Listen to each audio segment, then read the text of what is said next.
अपने सेवकां दी दातार रखदा आया महाराज रखदा आया बलदी अग चो सेवकां नूं बलदी अग चो सेवकां नूं दातार रखदा आया महाराज रखदा आया लाद अपने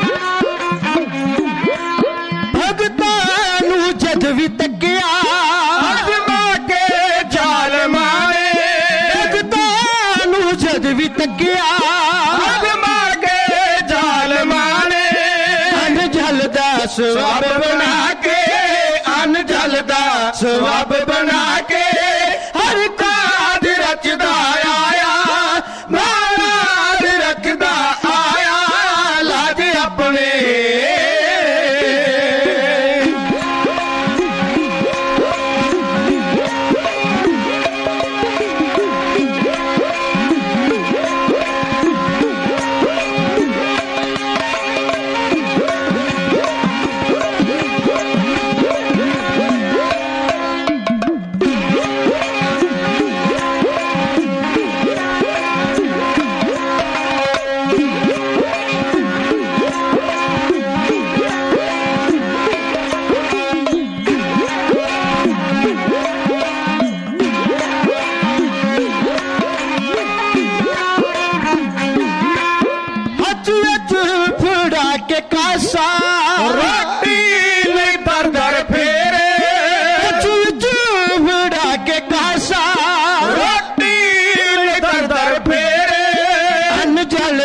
सवाब बना के अन जलदा सवाब बना के हर काज रचदा आया महाराज रचदा आया लाज अपने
सजा के कलगी सिर उत्ते सजा के कलगी हथ बाज रखदा आया महाराज रखदा आया लाज अपने सेवकां दी लाज अपने सेवकां दी दातार रखदा आया महाराज रखदा आया बलदी अग चो सेवकां नूं अग चो सेवकां नूं दातार रखदा आया महाराज रखदा आया लाज अपने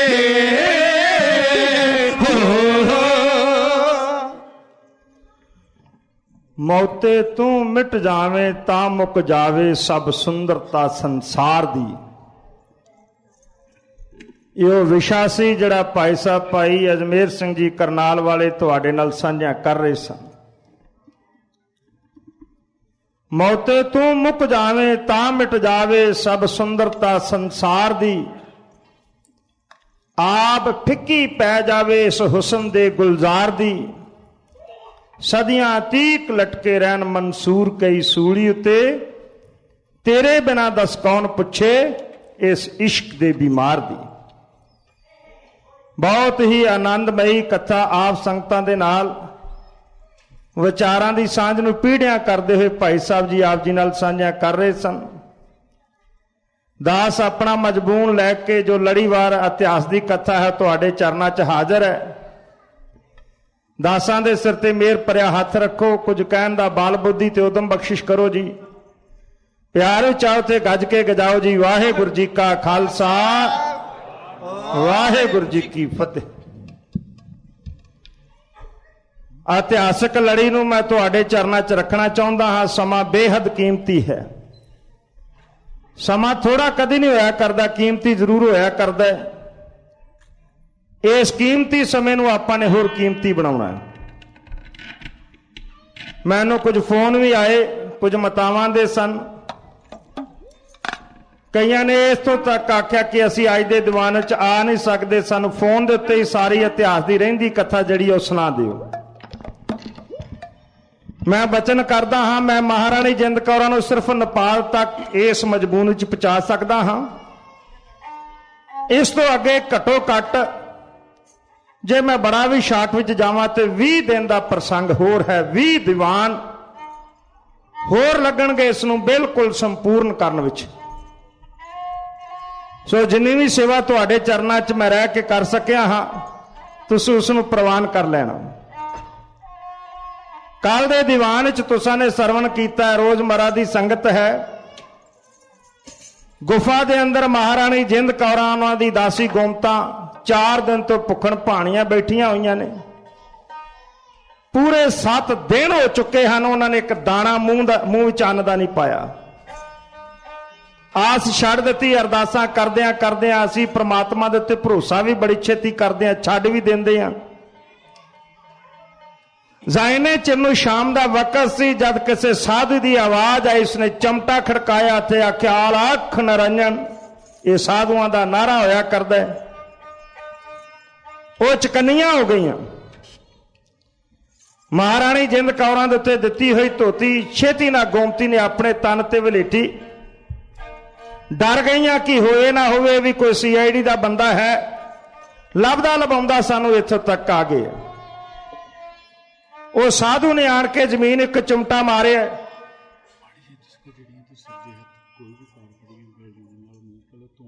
ਠੀਕ ਹੈ ਜੀ। ਇੱਕ ਜ਼ਰੂਰੀ ਬੇਨਤੀ ਹੈ ਸਾਰੀਆਂ ਸੰਗਤਾਂ ਦੇ ਚਰਨਾਂ 'ਚ ਜੋ ਦੀਵਾਨ ਹਾਲ ਵਿੱਚ ਨੇ, ਬਾਹਰ ਵੀ ਹਨ, ਕਿ ਜੋ ਸੱਜੇ ਪਾਸੇ, ਮੇਰੇ ਸੱਜੇ ਪਾਸੇ ਜਿੱਥੇ ਮੈਂ ਸਟੇਜ ਉੱਤੇ ਬੋਲ ਰਿਹਾ ਹਾਂ, ਜਿੰਨੀਆਂ ਵੀ ਗੱਡੀਆਂ ਹਨ ਇੱਥੋਂ ਥੋੜੀਆਂ ਜਿਹੀਆਂ ਮੂਵ ਕਰਕੇ ਪਰਾਂ ਲੈ ਜਾਣ। ਸਾਰੀ ਸੰਗਤ ਦੇ ਚਰਨਾਂ 'ਚ ਬੇਨਤੀ ਹੈ, ਜਿਨ੍ਹਾਂ ਦੀਆਂ ਗੱਡੀਆਂ ਨੇ, ਕਿਉਂਕਿ ਇਹ ਪਾਰਕਿੰਗ ਇੱਥੋਂ ਧੋਣੀ ਹੈ, ਸਾਫ਼ ਕਰਨਾ ਇਸ ਨੂੰ। ਔਰ ਜਿਨ੍ਹਾਂ ਦੀਆਂ ਗੱਡੀਆਂ ਹਨ ਉਹ ਕਿਰਪਾ ਕਰਕੇ ਉਸ ਨੂੰ ਮੂਵ ਕਰਕੇ ਫਿਰ ਆਣ ਕੇ ਦੀਵਾਨ 'ਚ ਬੈਠਣ ਦੀ ਚੇਸ਼ਟਾ ਕਰਨ। ਉਹਨੇ ਧਰਤੀ ਤੇ ਚਮਟਾ ਮਾਰਿਆ ਤੇ ਅੱਗ ਦੀ ਇੱਕ ਲਪਟ ਉੱਠੀ। ਉਸ ਅੱਗ ਦੀ ਰੋਸ਼ਨੀ ਦੇ ਨਾਲ ਸਾਰੀ ਦੀ ਸਾਰੀ ਗੁਫਾ ਰੋਸ਼ਨ ਗਈ। ਦਰਅਸਲ ਸਾਧੂ ਜਦੋਂ ਇਸ ਗੁਫਾ ਵਿੱਚੋਂ ਗਿਆ ਸੀ, ਉਹ ਅੱਗ ਦੱਬ ਗਿਆ ਸੀ। ਸਾਡੀਆਂ ਬਿਰਧ ਮਾਤਾਵਾਂ ਬੈਠੀਆਂ ਹੋਈਆਂ ਨੇ, ਹੁਣ ਵਰਗੇ ਸਮੇਂ ਨਹੀਂ ਸਨ ਤੇ ਲਾਈਟਰ ਜਗਾਓ, ਗੈਸ ਚਾਲੂ, ਲਾਈਟਰ ਦੀ ਵੀ ਲੋੜ ਨਹੀਂ, ਬਟਨਾਂ ਦੇ ਨਾਲ ਹੀ ਕੰਮ ਚੱਲਦਾ ਹੈ। ਚੁੱਲ੍ਹਿਆਂ ਵਿੱਚ ਮਾਤਾਵਾਂ ਘਰਾਂ ਵਿੱਚ ਅੱਗ ਦੱਬ ਛੱਡਦੀਆਂ ਹੋਇਆ ਕਰਦੀਆਂ ਸਨ। ਸਵੇਰ ਦੀ ਦੱਬੀ ਹੋਈ ਅੱਗ ਸ਼ਾਮ ਨੂੰ, ਸ਼ਾਮ ਦੀ ਦੱਬੀ ਹੋਈ ਅਗਲੇ ਦਿਨ ਵੀ ਬਾਲਿਆ ਕਰਦੀਆਂ ਸਨ। ਉਹ ਅੱਗ ਦੱਬ ਗਿਆ ਸੀ। ਸਾਧੂ ਇਸ ਗੁਫਾ ਵਿੱਚ ਰਹਿਣ ਵਾਲਾ ਪੱਕਾ ਵਸਨੀਕ ਸੀ। ਅੱਗ ਦੀ ਰੋਸ਼ਨੀ ਦੇ ਨਾਲ ਗੁਫਾ ਜਗਮਗਾ ਉੱਠੀ। ਜਿਹੜੀਆਂ 4 ਦਿਨ ਤੋਂ ਹਨੇਰੇ 'ਚ ਬੈਠੀਆਂ ਹੋਈਆਂ ਸਨ, ਜਦੋਂ ਸਾਧੂ ਨੇ ਨਿਗਾਹ 'ਚ ਦਰਾਈ ਤੇ ਦੋਵਾਂ ਇਸਤਰੀਆਂ ਨੂੰ ਇਕੱਠਿਆਂ ਹੋਇਆਂ ਗੋਡੇ ਜੋੜ ਕੇ ਬੈਠਿਆ ਹੋਇਆ ਵੇਖਿਆ। ਉਹ ਕੋਲ ਗਿਆ, ਬੜੇ ਅਦਬ ਦੇ ਨਾਲ ਉਹਨੇ ਆਖਿਆ, ਦੇਵੀ ਤੁਮ ਕੌਣ ਹੋ? ਪੰਜਾਬ ਦੀ ਧਰਤੀ ਤੇ ਰਹਿਣ ਵਾਲਾ ਬੰਦਾ ਕਿੰਨਾ ਵੀ ਹਿੰਦੀ ਬੋਲਣ ਦੀ ਕੋਸ਼ਿਸ਼ ਕਰੇ, ਉਹਦੇ 'ਚੋਂ ਪੰਜਾਬੀ ਦੀ ਝਲਕ ਪੈਂਦੀ ਹੈ। ਹਿੰਦੀ ਬੋਲਣ ਵਾਲਾ ਬੰਦਾ ਕਿੰਨੀ ਵੀ ਪੰਜਾਬੀ ਬੋਲਣ ਦੀ ਕੋਸ਼ਿਸ਼ ਕਰੇ, ਉਹਦੇ 'ਚ ਹਿੰਦੀ ਦੀ ਝਲਕ ਪੈਂਦੀ। ਜਦੋਂ ਨੇ ਪੁੱਛਿਆ, ਗੋਮਤਾ ਨੇ ਕੰਨ ਕੀਤਾ ਔਰ ਸਮਝ ਗਈ ਕਿ ਇਹ ਬੰਦਾ ਇੱਥੋਂ ਦੇ ਰਹਿਣ ਵਾਲਾ ਨਹੀਂ, ਇਹ ਪੰਜਾਬੀ ਹੈ, ਸਾਧੂ ਦੇ ਭੇਸ ਵਿੱਚ ਔਰ CID ਦਾ ਬੰਦਾ। ਉਹਨੇ ਕੋਈ ਜਵਾਬ ਨਾ ਦਿੱਤਾ। ਕਹਿਣ ਲੱਗੀ, ਮਹਾਤਮਾ ਜੀ ਦੱਸਦੀ ਆ, ਪਰ ਮੇਰੀ ਸਾਥਣ 4 ਦਿਨ ਤੋਂ ਬੇਹੋਸ਼ ਪਈ ਹੈ, ਇਹਨੇ ਖਾਧਾ ਕੁਝ ਨਹੀਂ। ਜੇ ਤੁਸੀਂ ਇਹਨੂੰ ਹੋਸ਼ ਵਿੱਚ ਲਿਆ ਦਿਓ ਤੇ ਮੈਂ ਤੁਹਾਨੂੰ ਦੱਸਦੀ ਆ ਅਸੀਂ ਕੌਣ ਹਾਂ। ਸਾਧੂ ਨੇ ਗੁਫਾ ਦੇ ਝਕਾਰਾ ਬਣਿਆ ਹੋਇਆ ਸੀ, ਉਹਦੇ ਚ ਕੁਝ ਪਹਾੜੀ ਜੰਗਲੀ ਬੇਰ ਕੱਢੇ। ਉਹਨਾਂ ਬੇਰਾਂ ਨੂੰ ਇੱਕ ਤਸਬੀਹ ਵਿੱਚ ਪਾ ਕੇ, ਇੱਕ ਪਿਆਲੇ ਵਿੱਚ ਪਾ ਕੇ ਉਸਨੇ ਉਹਨਾਂ ਦੇ ਅੱਗੇ ਕਰਕੇ ਕਹਿਣ ਲੱਗਾ, ਤੁਸੀਂ ਆ ਖਾ ਲਓ। ਜਿਨ੍ਹਾਂ ਨੇ ਕੁਝ ਨਹੀਂ ਸੀ ਖਾਧਾ, ਉਹਨਾਂ ਦੇ ਬੇਰ ਜਿਹੜੇ ਸਨ ਉਹ ਅੰਮ੍ਰਿਤ ਫਲ ਲੱਗਾ, ਉਹਨਾਂ ਦੇ ਪੇਟ ਵਿੱਚ ਝੁਲਕਾ ਪਿਆ। ਉਹਨਾਂ ਦੀ ਟੁੱਟਦੀ ਹੋਈ ਸਵਾਸਾਂ ਦੀ ਲੜੀ ਜੁੜੀ। ਫਿਰ ਗੋਮਤਾ ਨੇ ਆਖਿਆ, ਕਹਿਣ ਲੱਗੇ, ਮਹਾਤਮਾ ਜੀ ਮੇਰੀ ਸਾਥਣ ਨੂੰ ਬੜਾ ਤੇਜ਼ ਬੁਖਾਰ ਹੈ, ਬੜੇ ਦਿਨਾਂ ਤੋਂ ਬੁਖਾਰ ਟੁੱਟਿਆ ਨਹੀਂ, ਤੁਸੀਂ ਕੁਝ ਕਰ ਸਕਦੇ ਹੋ? ਗੋਮਤਾ ਕਿਉਂਕਿ ਹਿੰਦੀ ਚੰਗੇ ਤਰੀਕੇ ਨਾਲ ਬੋਲ ਲੈਂਦੀ ਸੀ, ਇਸ ਕਰਕੇ ਮਹਾਤਮਾ ਨੂੰ ਕੋਈ ਸ਼ੱਕ ਨਾ ਪਿਆ। ਇਹ ਹਿੰਦੁਸਤਾਨ ਦੇ ਰਹਿਣ ਵਾਲੀ ਸੀ। ਮਹਾਤਮਾ ਗੁਫਾ ਤੋਂ ਬਾਹਰ ਗਿਆ, ਕੁਝ ਜੰਗਲੀ ਪੱਤੇ ਤੋੜ ਕੇ ਲਿਆਇਆ, ਜਿਨ੍ਹਾਂ ਨੂੰ ਰਗੜ ਕੇ ਉਸਨੇ ਇਹਨਾਂ ਦਾ ਪਾਣੀ ਗੋਮਤਾ ਨੂੰ ਦਿੱਤਾ ਕਿ ਤੁਸੀਂ ਇਸ ਨੂੰ ਪਿਆ ਦਿਓ, ਠੀਕ ਹੋ ਜਾਵੇਗੀ। ਉਹ ਜਦੋਂ ਪੱਤਿਆਂ ਦਾ ਪਾਣੀ ਰਗੜ ਕੇ ਗੋਮਤਾ ਨੇ ਮਹਾਰਾਣੀ ਜਿੰਦ ਕੌਰਾਂ ਨੂੰ ਦਿੱਤਾ, ਉਹਦਾ ਬੁਖਾਰ ਟੁੱਟਣ ਲੱਗਾ ਔਰ ਆਹਿਸਤਾ ਆਹਿਸਤਾ ਉਸ ਨੂੰ ਹੋਸ਼ ਆਉਣ ਲੱਗੀ। ਥੋੜੇ ਸਮੇਂ ਬਾਅਦ ਮਹਾਰਾਣੀ ਜਿੰਦ ਕੌਰਾਂ ਨੰਬਰ 9 ਹੋ ਕੇ ਬੈਠ ਗਈ। ਉਹਨੂੰ ਲੱਗ ਹੀ ਨਹੀਂ ਸੀ ਰਿਹਾ ਕਿ ਉਹਨੂੰ ਕਦੀ ਬੁਖਾਰ ਵੀ ਚੜਿਆ ਸੀ। ਮਹਾਤਮਾ ਨੇ ਆਖਿਆ, ਤੁਸੀਂ ਥੱਕੀਆਂ ਹਾਰੀਆਂ ਕਿਤੋਂ ਆਈਆਂ ਜੇ, ਅੱਗ ਦੇ ਕੋਲ ਆਣ ਕੇ ਤੁਸੀਂ ਅੱਗ ਸੇਕ ਲਓ। ਇਹ ਦੋਵੇਂ ਜਾਣੀਆਂ ਜਦੋਂ ਅੱਗ ਦੇ ਕੋਲ ਆਣ ਕੇ ਬੈਠੀਆਂ, ਮਹਾਤਮਾ ਮਹਾਪੁਰਸ਼ ਬੜਾ ਤੇਜ਼ ਬੰਦਾ ਸੀ, ਉਹਨੇ ਫਿਰ ਸਵਾਲ ਕੀਤਾ। ਕਹਿਣ ਲੱਗਾ, ਦੇਵੀ ਤੁਸੀਂ ਕੌਣ ਜੇ? ਤੇ ਪਾਉਂਦਾ ਸਵਾਲ ਗੋਮਤੀ ਨੇ ਆਖਿਆ। ਕਹਿਣ ਲੱਗੇ, ਮਹਾਤਮਾ ਜੀ ਪਹਿਲਾਂ ਤੁਸੀਂ ਦੱਸੋ ਤੁਸੀਂ ਕੌਣ ਜੇ? ਉਹਨੇ ਆਖਿਆ, ਬੇਟਾ ਮੇਰੇ ਬਾਰੇ ਕੀ ਪੁੱਛਦੇ ਹੋ?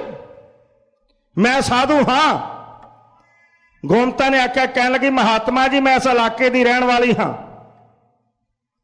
ਮੈਂ ਸਮਝਦੀ ਹਾਂ ਤੁਸੀਂ ਮਹਾਤਮਾ ਜੇ, ਪਰ ਤੁਸੀਂ ਹਿੰਦੁਸਤਾਨੀ ਨਹੀਂ ਜੇ, ਤੁਸੀਂ ਪੰਜਾਬੀ ਜੇ। ਮਹਾਤਮਾ ਨੇ ਮੁਸਕਰਾ ਕੇ ਆਖਿਆ, ਬੇਟੀ ਸੱਚ ਪਹਿਚਾਨਿਆ, ਮੈਂ ਹਿੰਦੁਸਤਾਨੀ ਨਹੀਂ ਹਾਂ, ਮੈਂ ਪੰਜਾਬੀ ਹਾਂ। ਜਦੋਂ ਨੇ ਆਖਿਆ ਪੰਜਾਬੀ ਹਾਂ, ਮਹਾਰਾਣੀ ਜਿੰਦ ਕੌਰਾਂ ਦੇ ਚਿਹਰੇ ਦੇ ਉੱਤੇ ਚਮਕ ਆਈ, ਪਰ ਅਜੇ ਵੀ ਡਰੀ ਹੋਈ ਹੈ ਕਿਤੇ CID ਦਾ ਬੰਦਾ ਨਾ ਹੋਵੇ। ਗੋਮਤਾ ਨੇ ਗੱਲ ਖੋਲਣ ਵਾਸਤੇ ਆਖਿਆ, ਮਹਾਤਮਾ ਜੀ ਕਿੱਥੋਂ ਦੇ ਰਹਿਣ ਵਾਲੇ ਹੋ? ਮਹਾਤਮਾ ਨੇ ਆਖਿਆ, ਸਿਆਲਕੋਟ ਦਾ। ਜਦੋਂ ਸਿਆਲਕੋਟ ਦਾ ਜ਼ਿਕਰ ਸੁਣਿਆ, ਗੋਮਤਾ ਨੇ ਆਖਿਆ। ਕਹਿਣ ਲੱਗੇ, ਮਹਾਤਮਾ ਜੀ ਮੇਰੀ ਸਾਥਣ ਵੀ ਸਿਆਲਕੋਟ ਦੇ ਰਹਿਣ ਵਾਲੀ ਹੈ। ਹੈਰਾਨ ਹੋ ਕੇ ਸਾਧੂ ਨੇ ਵੇਖਿਆ। ਕਹਿਣ ਲੱਗੇ, ਸਿਆਲਕੋਟ ਦੀ? ਕਿੱਥੋਂ ਦੇ ਰਹਿਣ ਵਾਲੇ ਹੋ? ਕਿਹੜਾ ਪਿੰਡ ਹੈ? ਮਹਾਰਾਣੀ ਜਿੰਦ ਕੌਰਾਂ ਨੇ ਆਖਿਆ, ਮੇਰਾ ਪਿੰਡ ਚਾਹੜ ਹੈ, ਤਹਿਸੀਲ ਜਫਰਵਾਲ ਦੇ ਵਿੱਚ ਹੈ। ਮਹਾਤਮਾ ਨੇ ਆਖਿਆ, ਕਿਸ ਦੀ ਬੇਟੀ ਹੋ? ਤੇ ਮਹਾਰਾਣੀ ਜਿੰਦ ਕੌਰਾਂ ਨੇ ਹੁਣ ਬੇਝਿਜਕ ਆਖ ਦਿੱਤਾ। ਕਹਿਣ ਲੱਗੀ, ਮੈਂ ਸਰਦਾਰ ਮੰਨਾ ਸਿੰਘ ਦੀ ਧੀ ਹਾਂ। ਹੁਣ ਮੰਨਾ ਸਿੰਘ ਦੀਆਂ ਹੋਰ ਵੀ ਧੀਆਂ ਸਨ। ਮਹਾਤਮਾ ਨੇ ਆਖਿਆ, ਕਿਹੜੀ ਧੀ ਹੋ? ਤੇ ਮਹਾਰਾਣੀ ਜਿੰਦ ਕੌਰਾਂ ਧਾਈ ਮਾਰ ਕੇ ਰੋ ਪਈ। ਗੋਮਤਾ ਨੇ ਆਖਿਆ। ਕਹਿਣ ਲੱਗੇ, ਮਹਾਤਮਾ ਜੀ ਜੇ ਸਿਆਲਕੋਟ ਦੇ ਰਹਿਣ ਵਾਲੇ ਤੇ ਪਹਿਚਾਣੋ ਇਸ ਨੂੰ, ਸ਼ੇਰੇ ਪੰਜਾਬ ਮਹਾਰਾਜਾ ਰਣਜੀਤ ਸਿੰਘ ਨੂੰ ਜਾਣਦੇ ਹੋ? ਸਾਧੂ ਨੇ ਆਖਿਆ, ਦੇਵੀ ਕੈਸੀਆਂ ਗੱਲਾਂ ਕਰਦੇ ਹੋ? ਮੈਂ ਸ਼ੇਰੇ ਪੰਜਾਬ ਮਹਾਰਾਜਾ ਰਣਜੀਤ ਸਿੰਘ ਦੀ ਫੌਜ ਵਿੱਚ ਭਰਤੀ ਸਾਂ। ਮੈਂ ਵਫਾਦਾਰੀ ਦੇ ਨਾਲ ਦਮ ਭਰਿਆ ਫੌਜ ਦੇ ਵਿੱਚ, ਪਰ ਜਦੋਂ ਜ਼ਾਲਮਾਂ ਨੇ ਕਵਰ ਨਾਉ ਨਿਹਾਲ ਦੇ ਉੱਤੇ ਛੱਜਾ ਸੁੱਟਿਆ, ਮੈਂ ਦੇਸਾ ਸਿੰਘ ਮਜੀਠੇ ਵਾਲੇ ਦੇ ਨਾਲ ਦੌੜ ਕੇ ਉਹ ਛੱਜੇ ਵੱਲ ਗਿਆ ਸਾਂ, ਦਰਵਾਜ਼ੇ ਵੱਲ, ਪਰ ਡੋਗਰਿਆਂ ਨੇ ਮੈਨੂੰ ਧੱਕੇ ਦੇ ਕੇ ਉੱਥੋਂ ਬਾਹਰ ਕੱਢ ਦਿੱਤਾ। ਮੇਰਾ ਜੀ ਉਚਾਟ ਹੋ ਗਿਆ, ਮੇਰਾ ਮਨ ਨਹੀਂ ਕੀਤਾ ਨੌਕਰੀ ਕਰਨ ਨੂੰ, ਮੈਂ ਨੌਕਰੀ ਛੱਡ ਦਿੱਤੀ, ਘਰ-ਬਾਰ ਛੱਡ ਦਿੱਤਾ ਤੇ ਸਾਧੂ ਬਣ ਗਏ। ਫਿਰ ਇੱਕ ਸਾਧੂ ਦੀ ਸੰਗਤ ਕੀਤੀ, ਉਹ ਮਰ ਗਿਆ, ਆਪਣੀ ਗੱਦੀ ਉਹ ਮੈਨੂੰ ਦੇ ਗਏ। ਇਹ ਗੱਲ ਸੁਣ ਕੇ ਗੋਮਤਾ ਨੇ ਆਖਿਆ। ਕਹਿਣ ਲੱਗੇ, ਮਹਾਤਮਾ ਜੀ फिर इहनूं गौर नाल वेखो, ये शेरे पंजाब महाराजा रणजीत सिंह दी महबूबा महाराणी जिंद कौरां। जदों साधु ने इन्नी गल सुनी, उहदी धा निकल गई। उन्हें हाथ जोड़ के महाराणी जिंद कौरां दे पैरी हथ ला के कहंदा, राज माता माफ करना, मैं तुहाडा सत्कार ना कर सके। जे तुसी महाराणी जिंद कौरां जे, मैनूं तुसां लाहौर दरबार च कई बार वेख्या होवेगा। मेरी ड्यूटी लाहौर दरबार च हुंदी सी। मेरा नाम सरदार प्रताप सिंह है। मेरे इलाके दे होण करके तुसी मेरी भैण भी लगदे हो। बड़ियां गल्लां होईयां। साधु ने सारी गल पुछी कि इत्थे तुसी किस तरीके नाल पहुंचियां और क्यों पहुंचियां। जदों सारी गल महाराणी जिंद कौर और गोमता ने दसी, साधु तरप तरप रो रहा सी। उन्हें आख्या, महाराणी साहबा तुहानूं मैं लैके जावांगा नेपाल, मैं सारे रस्ते जानदा, पर तुहानूं कुछ दिन आराम करना चाहिए। मैं सवेरे जाके तुहाडे वस्त्रां दा प्रबंध करदा। साधु गया, पिंडां विच फिर के उन्हें दोवां दे वास्ते कपड़ियां दा प्रबंध कीता, कुछ खाण वास्ते भी ले आया। प्रशादा पानी छक के महाराणी जिंद कौरां दे मर रहे शरीर विच एक बार जिंदगी की चिणक भड़क उठी। उन्हें आख्या, महात्मा जी मैं छेती नेपाल जाना चाहुंदी हां ताकि मैं अपने पुत्र नूं मिल सका, तुसीं मैनूं नेपाल पहुंचा दिओ। तुर लग्या, महात्मा ने अग दब दिती।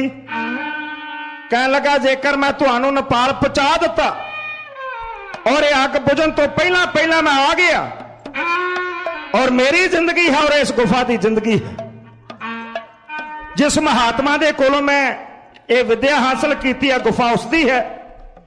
ये गुफा सैकड़े साल पुरानी है। मेरे गुरुदेव ने मर लगे मैनूं ये गल आखी सी कि जदों तक ये अग बलदी रहेगी उदों तक इस गुफा नूं कुछ नहीं होवेगा। तू 2 दिन बाहर रह, 4 दिन बाहर रह, पर जे ज्यादा दिन बाहर रहे, ये अग बुझ गई, इधरों गुफा ढट जाएगी, दूसरे पासे तेरी मौत हो जाएगी। मैनूं तुहानूं छेती तो छेती नेपाल पहुंचा के वापस आना पवेगा। 2 दिन का आराम करने तो बाद इन्हां वास्ते खाने का प्रबंध करके, वस्त्रां का प्रबंध करके, जिहड़े जोगियां वाले सन, आप भी जोगी सी ते वैरागियां वाले, उदासियां वाले कपड़े उन्हें महाराणी जिंद कौरां और गोमता नूं लिया के दिते। हुण तिन्ने साधुआं दे भेस च तुर पे हन, पर नेपाल दा पंध अजे लंबा है। जदों तुरदियां नूं 8 दिन हो गए, इधर गुफा विच अग्नि बुझण लगी, दूसरे पासे साधु की जान टुटन लगी। कहन लगा, महाराणी साहब मैं इस तो अगे मैं जा नहीं सकता, हुण मेरी मौत यकीनन है, क्योंकि मैनूं महसूस हो रहा है कि गुफा विचली अग जिहड़ी ओह बुझ रही है। मैं तुहानूं रस्ता दस दिंदा हां, मेरी लोथ दा तुसां ने संस्कार करने की कोशिश ना करनी। पता नहीं किहड़े वेले दुश्मन दा इत्थों तक फिर पहुंच जाण, तुसीं जिन्नी छेती हो सकदा तुसां ने नेपाल पहुंच जाना। शाम तक का सफर करके महात्मा ने अपने प्राण त्याग दिते। एक सहारा सी, वह भी हथां चों खुस गए। गोमता ने आख्या, महाराणी साहबा चलिए। महारानी ने आख्या, नहीं, गिरफ्तार हो जावां ते 20 वारी हो जावां, मर जावां ते 20 वारी मर जावां, पर मैं महात्मा की लोथ नूं इत्थे जंगलां च रोलदी नहीं छड्ड सकदी। मैं इहदा संस्कार करांगी। मैं फड़ी जावां ते 20 वारी फड़ी जावां। उन्होंने जंगले चों गलियां सुक्कियां लकड़ां इकट्ठियां कीतियां। साधु नूं उन्हां लकड़ां दे उत्ते लटा के पत्थर रगड़ के उन्होंने अग बाली ते साधु की चिखा नूं उन्होंने नजरे आतिश कीता। साधु का संस्कार करके मैं मजबूर नूं बड़ा शार्टकट तरीके नाल अगे लिजा रहा हां, ताकि वध तो वध तुहाडे नाल विचारां दी सांझ पा सकां। ये अगाह नूं तुरियां, तुरदियां तुरदियां नेपाल की सरहद तक पहुंच गई। नेपाल नरेश राणा जंग बहादुर के सिपाही बार्डर ते पहरा दे रहे हैं। जाए सदियां उन्हां सिपाहियां दे कोल चलियां गईयां। सिपाही इन्हां नूं गिरफ्तार करके ਰਾਣਾ ਜੰਗ ਬਹਾਦਰ ਦੀ ਕਚਹਿਰੀ ਵਿੱਚ ਲੈ ਕੇ ਮਹਾਰਾਣੀ ਜਿੰਦ ਕੌਰਾਂ ਜੋਗੀਆਂ ਦਾ ਭੇਸ ਹੈ। ਰਾਣੇ ਜੰਗ ਬਹਾਦਰ ਨੇ ਆਖਿਆ ਕੌਣ ਹੋ ਤੁਸੀਂ? ਤੇ ਭਰੀ ਕਚਹਿਰੀ ਚ ਮਹਾਰਾਣੀ ਜਿੰਦ ਕੌਰਾਂ ਨੇ ਜੋ ਕੁਝ ਆਖਿਆ ਵਿਰਾਗਮਈ ਕਥਾ ਨੂੰ ਪੂਰਨ ਦੀ ਤਰਜ਼ ਉੱਤੇ ਢਾਡੀ ਸਿੰਘ ਤੁਹਾਡੇ ਨਾਲ ਸਾਂਝਾ ਕਰ ਰਹੇ ਨੇ। ਸਰਣ ਕਰੋ ਸਾਥ।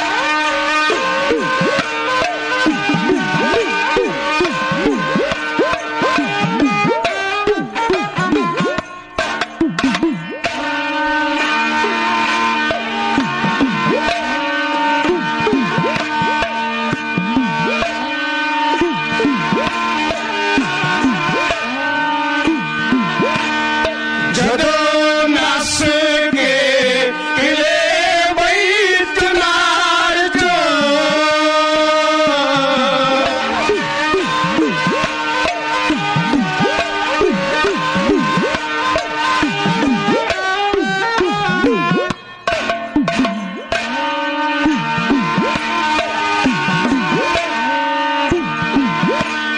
ਜਦੋਂ ਨਸ ਕੇ ਕਿਲੇ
ਮੱਥੇ ਦੇ ਵੇਖ ਕੇ ਦੂਰ ਦਾ ਚੰਦ ਹਲਾ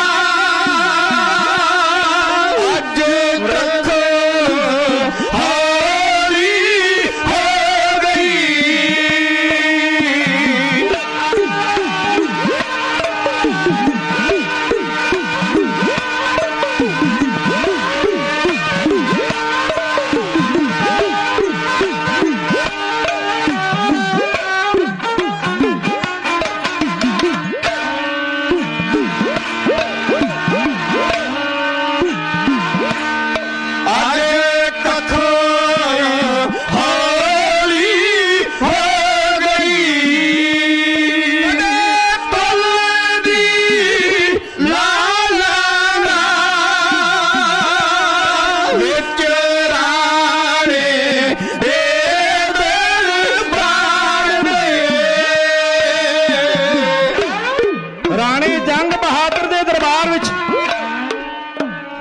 ਜਿਹਦੇ ਨਾਲ ਸ਼ੇਰੇ ਪੰਜਾਬ ਮਹਾਰਾਜਾ ਰਣਜੀਤ ਸਿੰਘ ਦੀ ਕਦੀ ਨਹੀਂ ਸੀ ਬਣੀ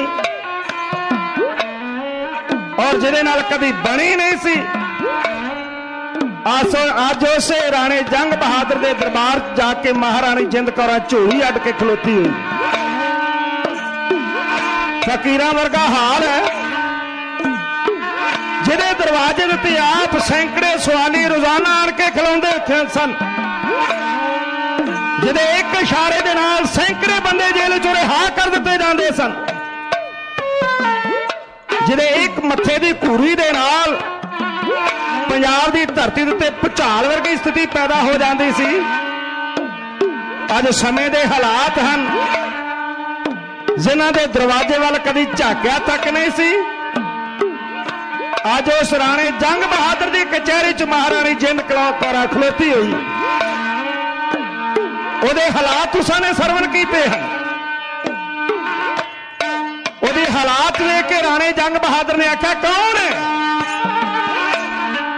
महाराणी जिंद कौरां दा परिचय पंथ दे महान विद्वान श्रोमणी ढाडी बुजुर्ग ढाडी सचखंड वासी बापू सोहन सिंह जी सीतल साहब दे रहे। अज असी सारे लिखारी बनते हैं। मैं क्या साथ संगत पर रह के साडे कोल गया सिर्फ और सिर्फ तर्जा। ढाडी कला तो असी किनारा कर गए, तर्जा गाइयां अपना फर्ज अदा कर दिता है। ढाडियां दा क्लासिकल राग जिन्होंने तुहाडे च बैठे बुजुर्ग सरवण करते रहे ते इन्हां स्टेजां ते बुजुर्ग कदी तुहाडे नाल इहनूं साझा करते रहे। दर्द पिजी दास्तान बापू सीतल साहब ये दृश्य नूं अपनी कलम नाल चित्र रहे हैं। ढाडी सिंह तुहाडे नाल साझा कर रहे हैं। की कह रहे हैं? सर्व को सासंग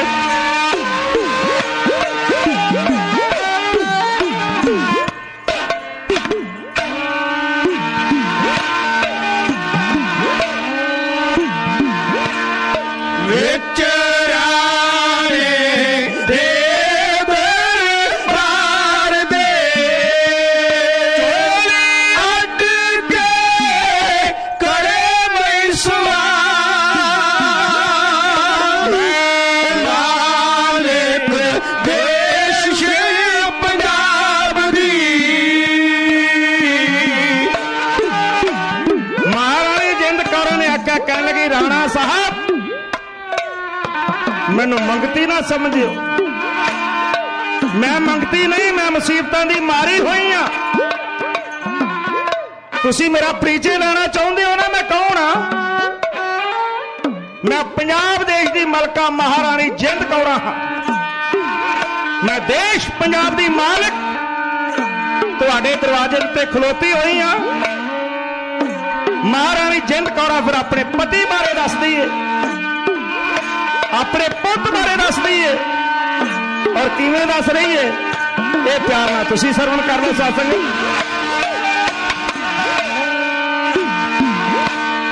मैं मालिक देश पंजाब दी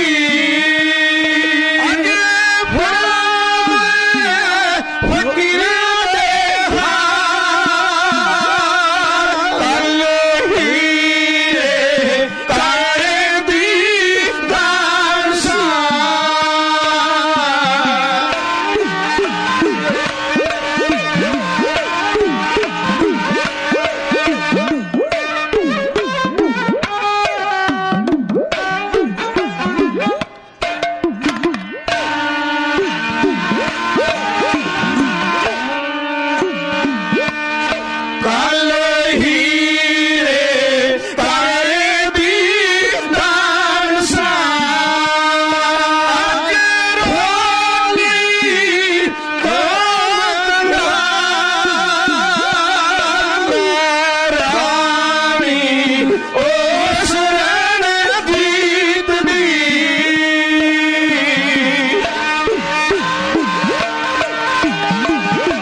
राणा साहब मैं वो महाराणी जिंद कौर जिहदे पति के डोले दे उत्ते 26 करोड़ का कोहिनूर हीरा बजा होया करता सी, जिहड़ी थाल भर भर के हीरे जवाहरात गरीबां नूं दान करदी सी।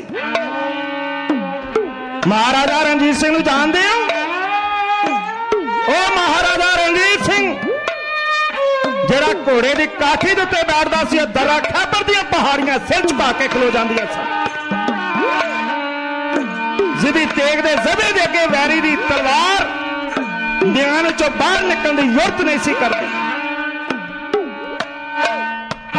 ਰਣਜੀਤ ਸਿੰਘ ਜੇ ਕਿਤੇ ਗਰਜ ਪੈਂਦਾ ਸੀ ਧਰਤੀ ਦੇ ਉੱਤੇ ਭੁਚਾਲ ਆ ਜਾਂਦੇ ਸਨ। ਮੈਂ ਸ਼ੇਰੇ ਪੰਜਾਬ ਮਹਾਰਾਜਾ ਰਣਜੀਤ ਸਿੰਘ ਦੀ ਮਹਿਬੂਬਾ ਮਹਾਰਾਣੀ ਜਿੰਦ ਕੌਰ ਕੀ ਕਹਿ ਰਹੀ ਹੈ, ਸ਼ਰਮ ਕਰੋ ਸਾਧ ਸੰਗਤ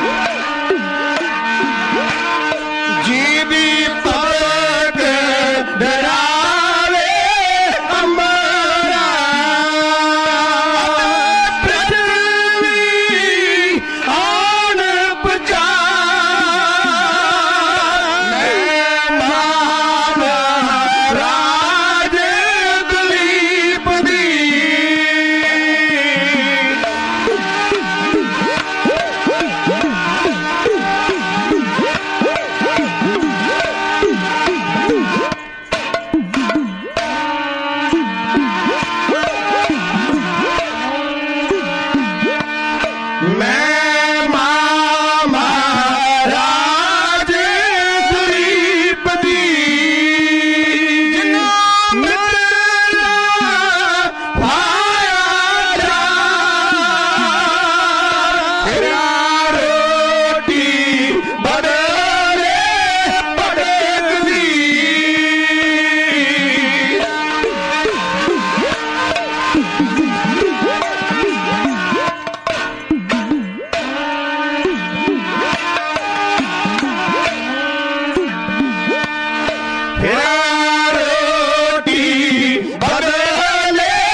महारानी जिंद कौर ने आख्या, कहन लगी राणा साहब मैं शेरे पंजाब महाराजा रणजीत सिंह दी महबूबा महारानी जिंद कौर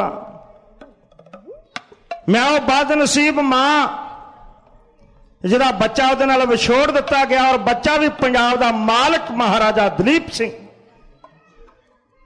ये दास्तान सुन के राणा जंग बहादुर दी कचहरी च हर आम और खास अखां नम कीते बगैर रह ना सके। राणा जंग बहादुर ने आख्या इन्हां दे आराम दा प्रबंध कीता जावे। मैं सोचदा हां कि की कीता जा सकदा है। उन्हें उस वेले हुक्म नहीं किया कि इन्हूं आ कुछ दे दिता जाए। राणा जंग बहादुर भी अंग्रेजां कोलों डरदा सी। कोई भी फैसला करन तो पहलां नूं 1000 वार सोचना पैना सी। उन्हें आख्या महारानी दे रहन दा प्रबंध किया जाए, चंगे कपड़े चंगा खाना मुहैया किया जाए, चंगा रहन वास्ते महल दिता जाए। महारानी जिंद कौर दे वास्ते नौकर नियत कर दिते गए। राज महलों विच महारानी जिंद कौर दा फिर उतारा हो गया। एक बार फिर अकाल पुरख वाहिगुरु ने उहो ही सुख दिते जिहड़े लाहौर छड्ड के आई सी। फर्क इन्ना वो सुख पति दे दिते हुए सन, वो सुख पुत्रां वाले सन। इत्थे उहदा अपना कोई नहीं। इस तो बाद की हुंदा, समा मैनूं इजाजत नहीं दे रहा, समा समाप्त है। इस इतिहास की लड़ी नूं मैं मोटे तौर ते तुहाडे नाल 1-2 मिनट विच साझा कर देना चाहुंदा। सोच विचार तो बाद राणा जंग बहादुर ने महारानी जिंद कौर नूं पेंशन लगा दी और यह गल आखी गई जे महारानी जिंद कौर नेपाल छड्ड के गई यदि पेंशन जब्त कर ली जाएगी। फिर अंग्रेजों नूं चिट्ठियां पाउंदियां मेरे पुत नूं मेल दिता जाए। इधर महाराजा दलीप सिंह नूं तख्तों उतारिया गया, ईसाई बनाया गया। सिख कौम विच जिहदे सब तो पहला केस कतल किए गए वो पहला व्यक्ति सी शेरे पंजाब महाराजा रणजीत सिंह दा लखते जिगर, पंजाबियों दा बादशाह महाराजा दलीप सिंह। इस तो पहला पंजाब की धरती के उत्ते सिख धर्म विच किसी सिख दे केस जिहड़े सन ਉਹ ਕਤਲ ਨਹੀਂ ਸਨ ਕੀਤੇ ਗਏ। ਉਹ ਪਹਿਲਾ ਵਿਅਕਤੀ ਈਸਾਈ ਬਣਾ ਕੇ ਇੰਗਲੈਂਡ ਤੋੜ ਦਿੱਤਾ ਗਿਆ। ਫਿਰ ਚਿੱਠੀ ਪੱਤਰ ਉਧਰ ਹੋਇਆ। ਮਹਾਰਾਣੀ ਜਿੰਦ ਕੌਰ ਔਰ ਬਾਲਕ ਦਲੀਪ ਸਿੰਘ ਜਦੋਂ ਜਵਾਨ ਹੋ ਚੁੱਕਾ ਸੀ, ਇਹਨਾਂ ਦਾ ਫਿਰ ਮੇਲ 2 ਫਰਵਰੀ ਸਨ 1861 ਨੂੰ ਕਲਕੱਤੇ ਦੇ ਲਾਗੇ ਇਹਨਾਂ ਦਾ ਮੇਲ ਹੋਇਆ। ਫਿਰ ਦਲੀਪ ਸਿੰਘ ਇਸ ਨੂੰ ਲੈ ਕੇ ਇੰਗਲੈਂਡ ਚਲਿਆ ਗਿਆ। 63 ਵਿੱਚ ਜਾ ਕੇ ਮਹਾਰਾਣੀ ਜਿੰਦ ਕੌਰ ਇੰਗਲੈਂਡ ਮਰ ਗਈ। ਉਹਨੇ ਤਰਲਾ ਲਿਆ ਕਿ ਪੁੱਤ ਮੈਂ ਜਿਉਂਦੇ ਜੀ ਪੰਜਾਬ ਨਹੀਂ ਜਾ ਸਕੀ, ਮੇਰੀ ਮੜੀ ਜ਼ਰੂਰ ਪੰਜਾਬ ਦੀ ਧਰਤੀ ਦੇ ਉੱਤੇ ਬਾਲ ਦੇ। ਮੇਰਾ ਸਿਵਾ ਮੇਰੇ ਪਤੀ ਦੀ ਮੜੀ ਦੇ ਲਾਗੇ ਬੜੇ, ਮੇਰੀ ਰੂਹ ਨੂੰ ਫੇਰ ਠੰਡ ਪੈਣੀ ਹੈ। ਅੰਗਰੇਜ਼ਾਂ ਨੇ ਪਾਬੰਦੀ ਲਗਾ ਦਿੱਤੀ। 2.5 ਮਹੀਨੇ ਤੱਕ ਆਪਣੀ ਮਾਂ ਦੀ ਲੋਥ ਨੂੰ ਰੱਖ ਛੱਡਿਆ ਉਸਨੇ। ਫਿਰ ਇਜਾਜ਼ਤ ਮਿਲੀ, ਤੁਸੀਂ ਪੰਜਾਬ ਨੇ ਹਿੰਦੁਸਤਾਨ ਦੇ ਕਿਸੇ ਵੀ ਕੋਨੇ ਉੱਤੇ ਜਾ ਕੇ ਆਪਣੀ ਮਾਂ ਦਾ ਸੰਸਕਾਰ ਕਰ ਸਕਦੇ ਹੋ। ਗੋਦਾਵਰੀ ਦੇ ਕੰਢੇ ਦੇ ਉੱਤੇ ਸੰਸਕਾਰ ਕੀਤਾ। ਵਾਪਸ ਇੰਗਲੈਂਡ ਗਿਆ। ਮਹਾਰਾਣੀ ਜਿੰਦ ਕੌਰਾਂ ਦੇ ਕਹਿਣ ਦੇ ਉੱਤੇ, ਕਿਉਂਕਿ ਜਦੋਂ ਮਿਲਿਆ ਸੀ ਮਹਾਰਾਣੀ ਜਿੰਦ ਕੌਰਾਂ ਨੇ ਛਾਤੀ ਨਾਲ ਲਾਇਆ, ਸਿਰ ਤੇ ਪਿਆਰ ਦਿੱਤਾ, ਕੇਸ ਨਾ ਵੇਖੇ। ਚੀਕ ਨਿਕਲ ਗਈ, ਕਹਿਣ ਲੱਗੀ ਪ੍ਰਮਾਤਮਾ ਤੂੰ ਸਭ ਕੁਝ ਖੋਇਆ, ਮੈਂ ਬਰਦਾਸ਼ਤ ਕਰ ਲਿਆ, ਮੇਰੇ ਪਰਿਵਾਰ ਚੋਂ ਸਿੱਖੀ ਵੀ ਖੋ ਲਈ ਤੂੰ ਇਹ ਨਹੀਂ ਸੀ ਮੇਰੇ ਪਰਿਵਾਰ ਚੋਂ ਖੋਣੀ। ਦਲੀਪ ਸਿੰਘ ਨੇ ਆਖਿਆ ਸੀ ਮਾਂ ਮੈਂ ਤੇਰਾ ਰਾਜ ਭਾਗ ਤੇ ਭਾਵੇਂ ਵਾਪਸ ਨਾ ਲਿਆ ਸਕਾਂ, ਪਰ ਮੈਂ ਵਾਅਦਾ ਕਰਦਾ ਹਾਂ ਤੇਰੀ ਕੁਲ ਵਿੱਚੋਂ ਗਈ ਹੋਈ ਸਿੱਖੀ ਮੈਂ ਜ਼ਰੂਰ ਵਾਪਸ ਲਿਆਵਾਂਗਾ। ਫਿਰ ਉਸਨੇ ਅੰਮ੍ਰਿਤ ਛਕਿਆ। ਇਹ ਵਾਪਸ ਇੰਗਲੈਂਡ ਗਿਆ। ਆਖਰ ਅੰਤਮ ਸਮੇਂ 55 ਸਾਲ 1 ਦਿਨ 1 ਮਹੀਨਾ ਔਰ 20 ਦਿਨ ਦੀ ਆਜੂ ਭੋਗ ਕੇ ਇਹ ਪੈਰਿਸ ਦੀ ਧਰਤੀ ਉੱਤੇ ਗ੍ਰੈਂਡ ਹੋਟਲ ਦੇ ਵਿੱਚ ਇਹ ਆਪ ਵੀ ਪੰਜਾਬੀਆਂ ਦਾ ਬਾਦਸ਼ਾਹ ਜਿਹੜਾ ਸੀ ਇਹ ਦੁਨੀਆ ਨੂੰ ਅਲਵਿਦਾ ਕਹਿ ਗਏ। ਬਹੁਤ ਲੰਬੀ ਦਾਸਤਾਨ ਹੈ। 4 ਲੜਾਈਆਂ ਇੱਥੇ ਹੁੰਦੀਆਂ ਨੇ। ਚੇਲਿਆਂ ਵਾਲੀ ਦੀ, ਗੁਜਰਾਤ ਦੀ ਅੰਤਮ ਲੜਾਈ, ਜਿਹਦੇ ਚੇਲਿਆਂ ਵਾਲੀ ਦੀ ਜੰਗ ਵਿੱਚ ਖਾਲਸਾਈ ਫੌਜਾਂ ਨੇ ਹਥਿਆਰ ਸੁੱਟੇ, ਪੰਜਾਬ ਜ਼ਬਤ ਹੋਇਆ। ਇਹ ਸਾਰੀ ਦਾਸਤਾਨ ਨੂੰ ਕਹਿਣ ਵਾਸਤੇ ਘੱਟੋ ਘੱਟ ਅਜੇ 20 ਦੀਵਾਨ ਹੋਰ ਚਾਹੀਦੇ ਹਨ। ਫਿਰ ਕਦੀ ਸਮਾਂ ਬਣਿਆ ਤੇ ਤੁਹਾਡੇ ਚਰਨਾਂ ਵਿੱਚ ਇਹਨੂੰ ਕਹਿਣ ਦਾ ਯਤਨ ਕਰਾਂਗਾ। ਹੋਈਆਂ ਭੁੱਲਾਂ ਦੀ ਮੈਂ ਖਿਮਾ ਮੰਗਦਾ ਹਾਂ। ਇੰਨੀਆਂ ਬੇਨਤੀਆਂ ਪ੍ਰਵਾਨ ਕਰਦੇ ਹੋਏ ਫਤਿਹ ਬੁਲਾਓ ਤੇ ਆਖੋ ਜੀ ਵਾਹਿਗੁਰੂ ਜੀ ਕਾ ਖਾਲਸਾ ਵਾਹਿਗੁਰੂ ਜੀ ਕੀ ਫਤਿਹ।